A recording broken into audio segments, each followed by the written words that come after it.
الحمد لله نحمده ونستعينه ونستغفره ونؤمن به ونتوكل عليه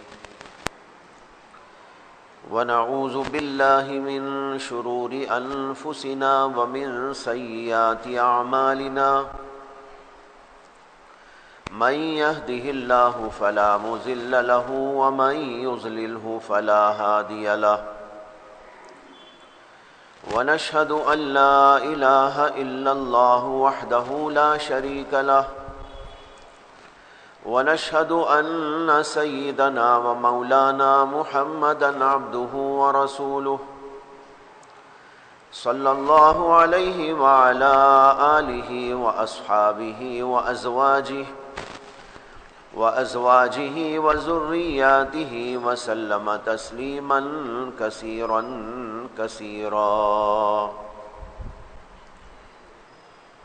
أما بعد فأعوذ بالله من الشيطان الرجيم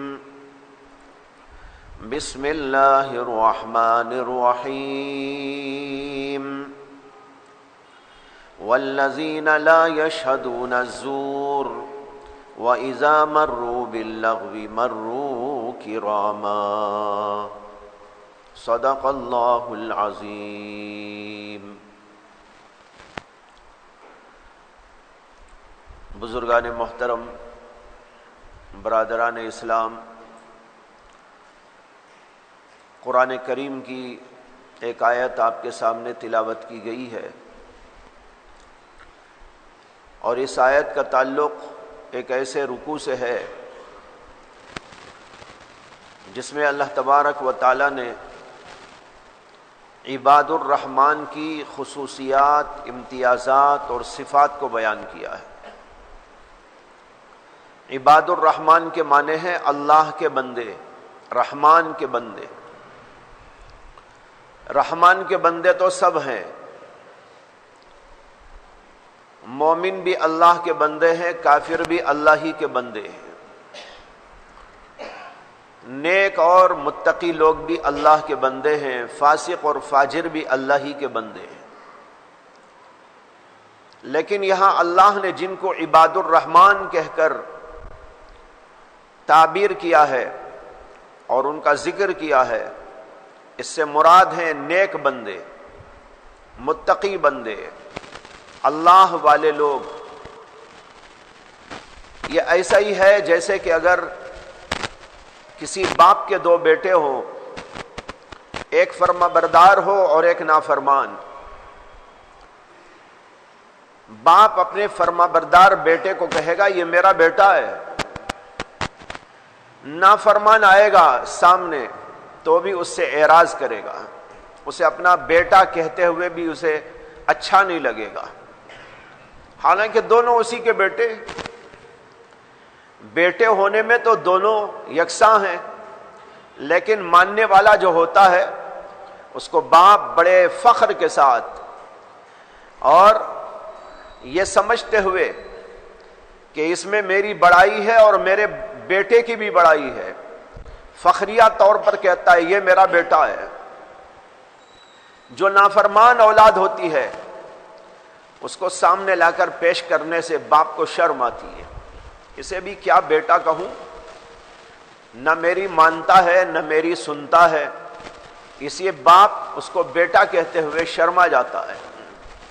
بالکل اسی طریقے پر اللہ کے بندے تو سب ہیں، لیکن اللہ نے عباد الرحمن، رحمان کے بندے کہہ کر جن کو تعبیر کیا ہے، یہ وہ نیک بندے ہیں جو اللہ کی مانتے ہیں، اللہ کی سنتے ہیں، اللہ کے حکم پر چلتے ہیں، ان کے اندر بڑی خصوصیات ہوتی ہیں، ان کے بڑے امتیازات ہوتے ہیں۔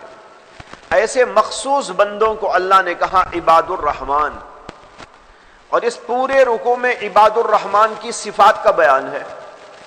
عباد الرحمن کی ایک صفت یہ ہے، عباد الرحمن کی ایک صفت یہ ہے، میرے نیک بندے ایسے ہوتے ہیں، میرے نیک بندے ایسے ہوتے ہیں۔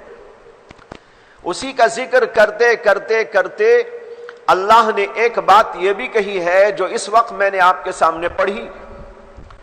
اللہ کہتے ہیں والذین لا یشہدون الزور، یہ عباد الرحمن اللہ کے نیک بندے وہ بندے ہیں جو کسی زور میں یعنی باطل چیز میں، غلط بات میں، جھوٹی بات میں شریک نہیں ہوتے.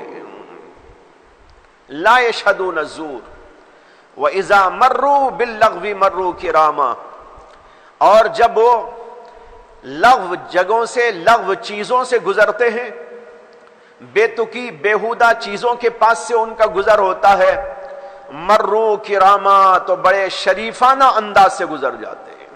کیا پیارا جملہ ہے. اللہ کے نیک بندوں کی صفات میں اللہ نے کیسی عجیب بات کہی ہے. دو باتیں اس کے اندر فرمائی گئی. والذین لا یشہدون الزور، زور کی تفسیر میں بعض علماء کہتے ہیں زور کے معنی ہے جھوٹ، اور بعض علماء کہتے ہیں کہ زور کے معنی ہے باطل.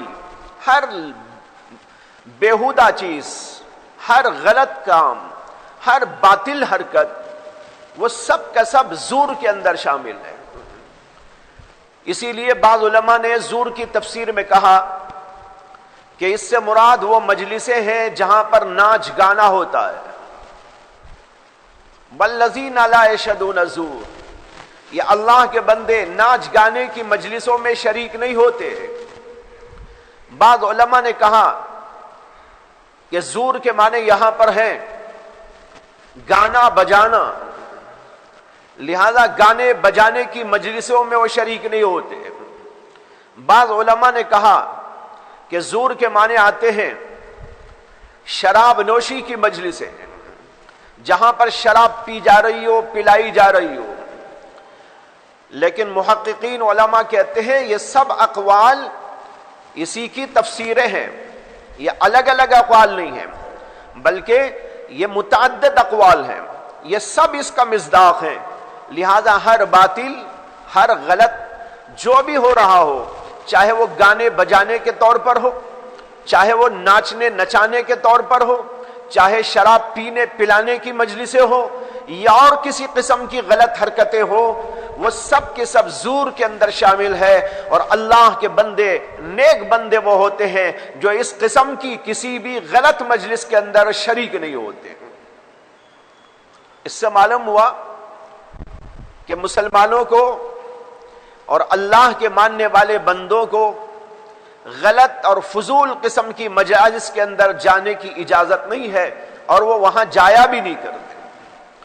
یہاں پر ایک بات سمجھیں، علماء لکھتے ہیں کہ بعض وقت اللہ تبارک و تعالی ایک بات کو جملے خبریہ کے طور پر ذکر کرتے ہیں. جملہ خبریہ کا معنی ہے یعنی ایک رپورٹ کے طور پر بیان کرتے ہیں، ایک خبر دیتے ہیں، فلاں آدمی یہ کام نہیں کرتا، فلاں آدمی یہ کام کرتا ہے.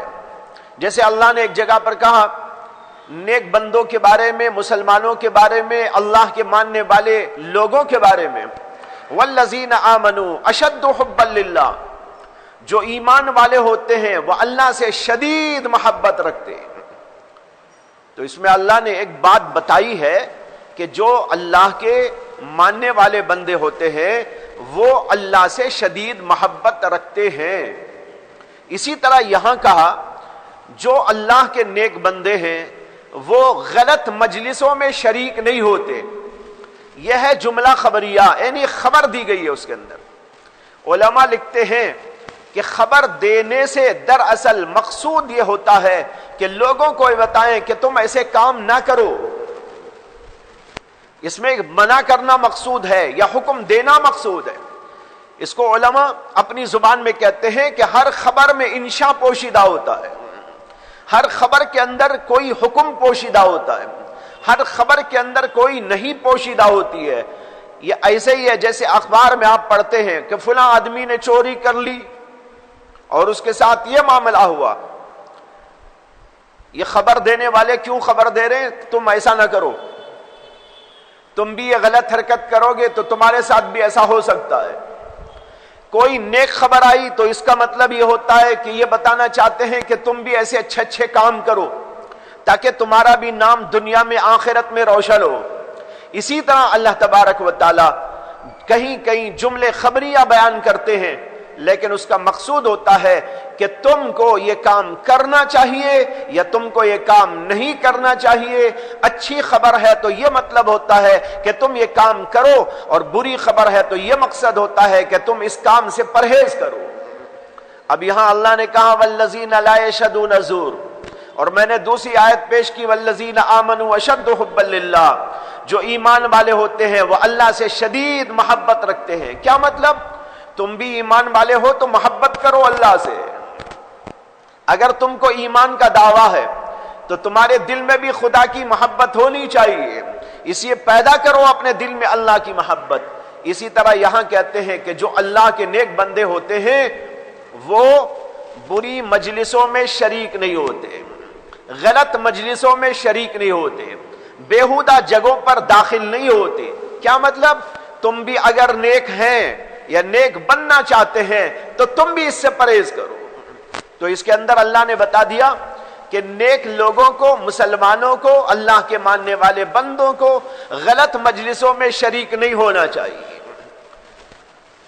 بعض جگہ پر شادی بیاہ کی مجلسیں ہوتی ہیں، اس میں بیہودہ حرکتیں ہوتی ہیں، لوگ بڑے شوق سے چلے جاتے ہیں. شادی ہوتی ہے، شادی کے بعد میں ایک مجلس ہوتی ہے جس کو کہتے ہیں عام طور پر جلوہ، حالانکہ وہ لفظ ہے جلوہ.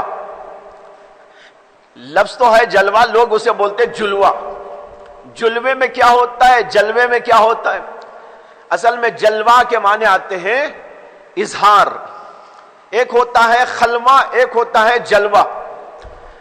ایک ہوتی ہے خلوت، ایک ہوتی ہے جلوت. جلوت کے معنی سب کے سامنے آنا، خلوت کے معنی پوشیدہ. جیسے ہم کہیں بھائی عبادت کرو خلوت میں، کیا مطلب؟ تنہائی میں. لیکن جمعہ کی نماز جلوت میں پڑھی جائے گی، تہجد کی نماز خلوت میں پڑھی جائے گی. جمعہ کی نماز اور پانچوں نمازیں جلوت میں ہوں گی، سب کے ساتھ میں ہوں گی، اظہار کے ساتھ میں ہوگی. تو وہاں شادی میں بھی ایک جلوہ ہوتا ہے. وہ جلوہ کیا؟ لڑکے کو لا کے بٹھا دیا، لڑکی کو لا کے بٹھا دیا، پورے لوگ جمع ہو گئے، رشتہ دار بھی، غیر رشتہ دار بھی، محرم بھی، غیر محرم بھی، اور سب نظارہ کر رہے ہیں بیٹھ کر.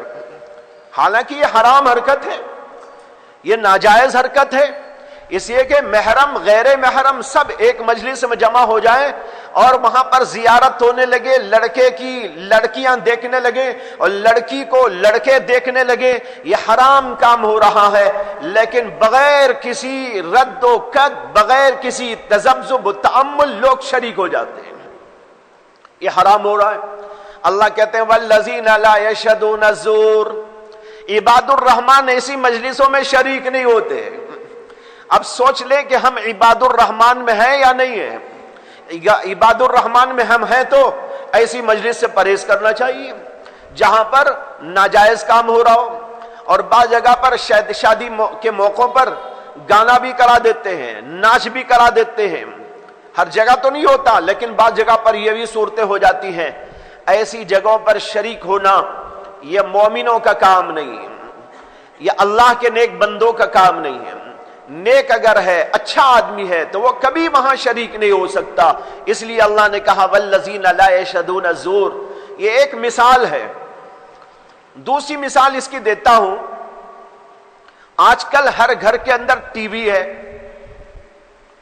ٹی وی کے اندر کوئی ایسا پروگرام دیکھا جائے جو حرام ہے، ناجائز ہے، اس میں ناچ ہو، گانا ہو، بجانا ہو، یا اور کوئی بے تکی بات ہو رہی ہو، لڑکے لڑکیاں ہو، اب وہاں پر شریک ہو کر لوگ دیکھیں، یہ بھی اسی کے اندر داخل ہے. اس لیے کہ ٹی وی کو رکھ کر دیکھنا گویا کہ اس مجلس میں شامل ہونا ہے، گویا کہ اس مجلس کے اندر حاضری دینا ہے. لہذا یہ آدمی جو ٹی وی کو دیکھ رہا ہے اور اس کے اندر یہ غلط کام ہو رہے ہیں تو گویا کہ یہ آدمی اس کے اندر شریک ہو گیا اور عباد الرحمن کی فہرست سے خارج ہو گیا. اللہ کہتے ہیں کہ عباد الرحمن کا یہ انداز زندگی نہیں ہوتا، عباد الرحمن کی یہ صفت نہیں ہے کہ وہ ایسی بیہودہ مجلسوں کے اندر شریک ہو جائے. وہ تو یہاں سے روگردانی کرتے ہیں، اعراض کرتے ہیں. اور آگے کہا وَإِذَا مَرُّوا بِاللَّغْوِ مَرُّوا كِرَامًا. یہ نیک بندے جب لغو جگہوں سے جاتے ہیں، گزرتے ہیں، تو وہاں شریفانہ انداز سے گزر جاتے ہیں. کوئی بے تکی حرکت سامنے آ رہی ہے، غلط بات ان کے سامنے آ رہی ہے، تو وہاں سے شریفانہ طور پر گزر جاتے ہیں، باوقار طور پر گزر جاتے ہیں. مثلا وہ دیکھتے ہوئے نہیں کھڑے ہو جاتے. دیکھتے ہوئے کھڑے ہو جانا یہ شریفانہ حرکت نہیں ہے. شریفانہ حرکت یہ ہے آنکھ بند کرتے ہوئے، اعراض کرتے ہوئے، دوسری طرف توجہ دیتے ہوئے آگے بڑھ جائے. یہ نیک لوگوں کا کام ہوتا ہے. اور جن کے اندر یہ شریفانہ عنصر نہیں ہوتا وہ لوگ اسی میں کھڑے ہو جاتے ہیں، دیکھتے ہوئے کھڑے ہو جاتے ہیں. کہیں خامخواہ کی لڑائی ہو رہی ہے، گالم گلوج ہو رہی ہے، اس کے اندر دیکھتے ہوئے کھڑے ہو جا رہے ہیں. اور کوئی الٹی سیدھی حرکتیں ہو رہی ہیں، اس کو دیکھتے ہوئے کھڑے ہو جاتے ہیں یا اس کے اندر شامل ہو جاتے ہیں. کسی بھی غلط جگہوں پر شامل ہو جانا یہ اس آیت کے خلاف ہے. اب ہم اپنے حالات کا جائزہ لیں. یہ تو اللہ نے نیک بندوں کی صفات کے اندر بیان کر دیا. اور لغو کی ایک تفسیر علماء نے یہ بھی کی ہے کہ لغو کہتے ہیں ایسے کام کو جس میں دین اور دنیا کا کوئی فائدہ نہیں. نہ دین کا کوئی فائدہ، نہ دنیا کا کوئی فائدہ. اس میں شریک ہونا یہ لغو میں شریک ہونے کے برابر ہے. اور یہ لغو جو ہوتا ہے، بیکار کام، فضول حرکت، بیہودہ حرکت، یہ زبان سے بھی ہوتی ہے، عمل سے بھی ہوتی ہے، کردار سے بھی ہوتی ہے، انداز سے بھی ہوتی ہے، اپنے طور و طریق سے بھی ہوتی ہے. یہ سب کی سب چیزیں لغو کے اندر داخل ہیں. اگر کوئی آدمی لغو گفتگو کر رہا ہے، بے تکی فضول گفتگو کر رہا ہے، لوگ بیٹھ گئے سننے کے لیے، شوقیہ یہ بول رہا ہے، لوگ ہنس رہے ہیں، وہ مذاق کر رہا ہے، ٹھٹے اڑا رہا ہے، اور لوگ بیٹھ کر گپیاں مار رہے ہیں اور اس کا ساتھ دے رہے ہیں، خوشی کا مظاہرہ کر رہے ہیں. یہ بھی اسی کے اندر داخل ہے. نیک لوگوں کا کام یہ نہیں ہوتا. غیبت ہو رہی ہے، غیبت کی مجلس ہو رہی ہے، کسی کا ٹھٹا اڑایا جا رہا ہے اور پگڑی اچھالی جا رہی ہے، اس کی برائیاں کی جا رہی ہیں، لوگ بیٹھ گئے ہیں اور گفتگو کے اندر شمولیت اختیار کر لی. وہ ایک بول رہا ہے، یہ ایک بول رہا ہے، وہ ایک بول رہا ہے، وہ کسی کی بول رہا ہے، وہ کسی اور کی بول رہا ہے. یہ بھی لغو حرکت میں داخل ہے. یہ تو گناہ بھی ہے، لغو بھی ہے. لغو کی ایک تفسیر تو یہ ہے کہ جس میں دین کا دنیا کا کوئی فائدہ نہ ہو. اب دیکھیے غیبت کرنے میں کیا دین کا کوئی فائدہ ہے؟ دنیا کا کوئی فائدہ ہے؟ بلکہ نقصان ہے اس کے اندر. کبھی دنیا کا بھی نقصان ہے اور آخرت کا نقصان تو اس کے اندر طے شدہ ہے. اسی طرح مذاقیہ مجلس، بہت سارے لوگ مزاحیہ مجلسیں منعقد کرتے اور کچھ حرکتیں کر کے دکھاتے ہیں، کچھ بول سے لوگوں کو ہنساتے ہیں اور ساری مجلس ہنسنے پر مجبور ہو جاتی ہے. لوگ ہنستے رہتے ہیں، ٹھٹا اڑاتے رہتے ہیں. یہ بھی اسی کے اندر داخل ہے. یہ لغو مجلس ہے. مسلمان کا کام یہ نہیں ہے کہ وہ ایسی مجلسوں کے اندر شریک ہو اور ٹھٹا اڑائے، مذاق بنائے. اس طرح کی جتنی بھی مجلسیں ہو وہ سب اس کے اندر داخل ہیں. میں نے شروع میں عرض کر دیا علماء نے کئی الگ الگ باتیں کہی، لیکن وہ سب اس کے اوپر صادق آتی ہیں. گانے بجانے کی مجلس ہو، غیبت کی مجلس ہو، مزاحیہ مجلس ہو، یا اسی طریقے پر جو ہے خامخواہ غپ شپ کرنے کی مجلس ہو. لوگ غپ شپ کرنے کے لیے بیٹھ جاتے ہیں، کوئی ادھر کی سناتا ہے، کوئی ادھر کی سناتا ہے، کوئی مقصد نہیں. ایک بات یاد رکھیں، اللہ نے ہم کو بہت مختصر سی زندگی دی ہے. ایک مومن کی زندگی کا جو مقصد اعظم ہے اس کو پیش نظر رکھتے ہوئے زندگی کرے گا تو کیا اسے اتنی فرصت مل جائے گی کہ وہ مزاحیہ مجلس کے اندر بیٹھ کر گپیاں مارے، غیبتوں کی مجلس کے اندر بیٹھ کر غیبت کرے، کسی کا مذاق اڑانے کی مجلس بنائے اور اس کے اندر مذاق اڑانے بیٹھ جائے، کیا اس کے پاس اتنی فرصت موجود ہے؟ ایک آدمی مومن بندہ وہ تو صبح سے شام تک اس بات کی فکر میں رہتا ہے میری آخرت بن جائے، میری زبان سے کوئی ایسا بول نہ نکلے جو اللہ کو ناراض کر دے، میری آنکھ سے کوئی ایسی حرکت نہ ہو جائے جو میرے اللہ کو ناراض کر ڈالے، کہیں میری آخرت تباہ نہ ہو جائے۔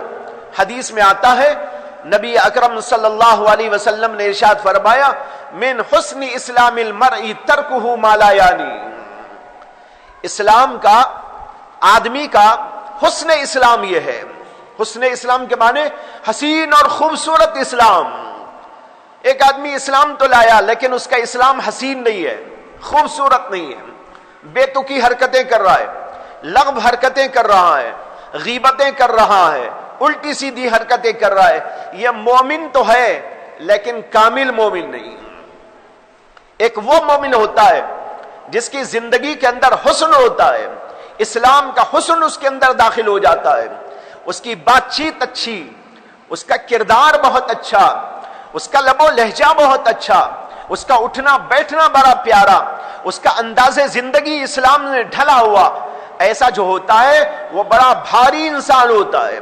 اللہ کے نبی علیہ السلام کہتے ہیں آدمی کا حسن اسلام یہ ہے ترکہ ما لا یعنی، وہ ایسے کاموں کو چھوڑ دے جس کے اندر کوئی فائدہ موجود نہیں، بے فائدہ چیز میں مومن دخل اندازی کرے، مومن اس کے اندر حصہ لے، یہ مومن کی شان سے بہت بعید ہوتا ہے۔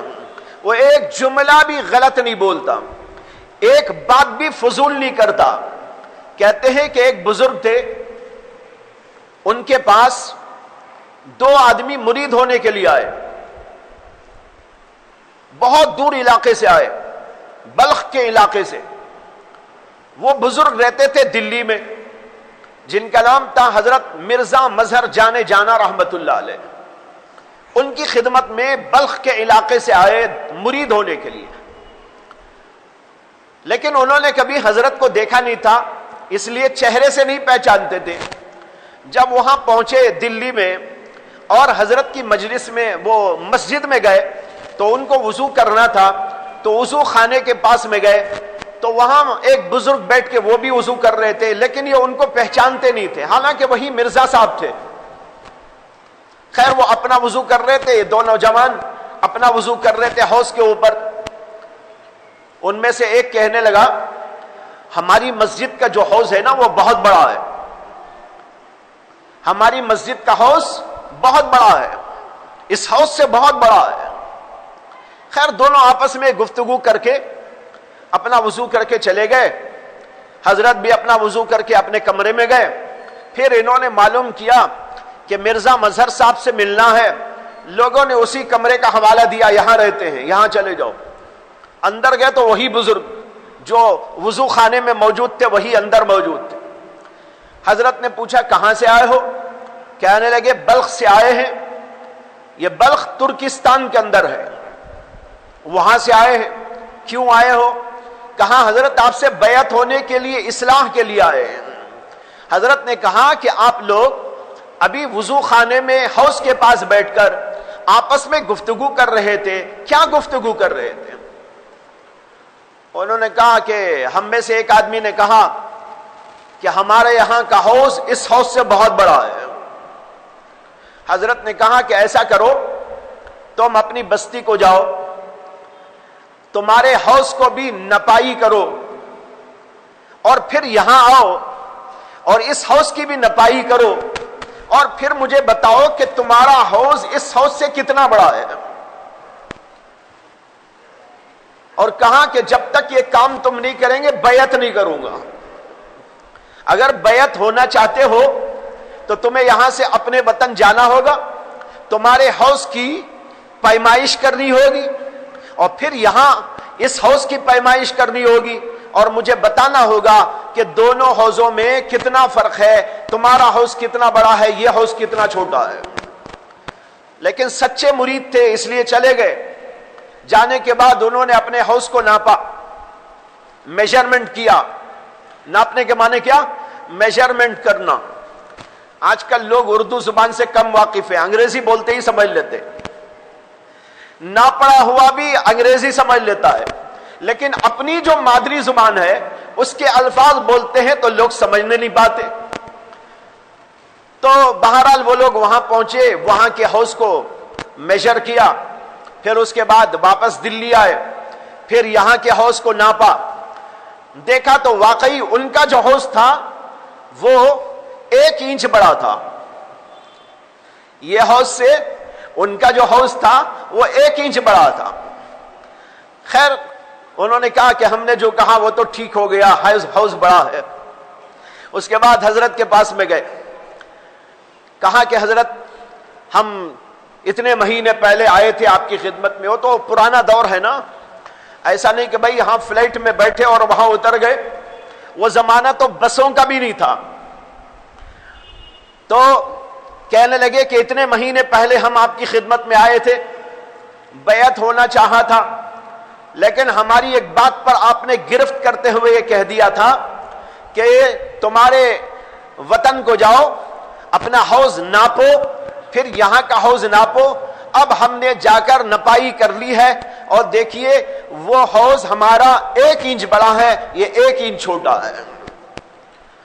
حضرت نے اس وقت میں اپنی ڈائری میں ان کے بارے میں اٹھا کے لکھ لیا تھا کہ ان دونوں نے یہ جملہ کہا ہے کہ ہمارا حوض اس حوض سے بہت بڑا ہے.